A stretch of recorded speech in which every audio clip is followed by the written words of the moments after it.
ডাকসু শুধু এইবার না, প্রতি বছর কন্টিনিউ করবে।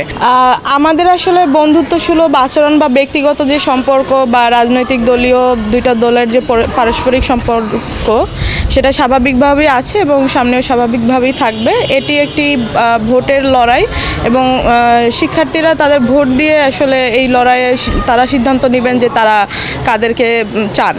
এইখানে হচ্ছে আমাদের মধ্যে ব্যক্তিগত সম্পর্ক কোনোভাবে ক্ষুণ্ণ হবে না আশা করি, এবং একই সাথে আশা করব যে গতানুগতিক যেটা হয় ভোট নিয়ে বা ইস্যুস নিয়ে দলীয় কোন দল হয়, এই ধরনের আসলে অপরাজনীতি এবং মানে এই ধরনের অসুস্থ আসলে পরিবেশ যাতে ক্যাম্পাসে না আসে, সবার সাথে সবার দলীয় পারস্পরিক সম্পর্ক ব্যক্তিগত সম্পর্ক বজায় থাকুক।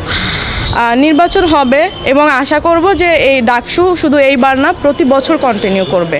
যারা এই বছরে আসতে পারবেন না বিজয়ী হয়ে, তারা সামনের ডাকসুগুলোতে তাদের বেস্টটা দিয়ে আবার তারা হচ্ছে ফিরে আসবেন এবং ডাকসু হতে থাকবে।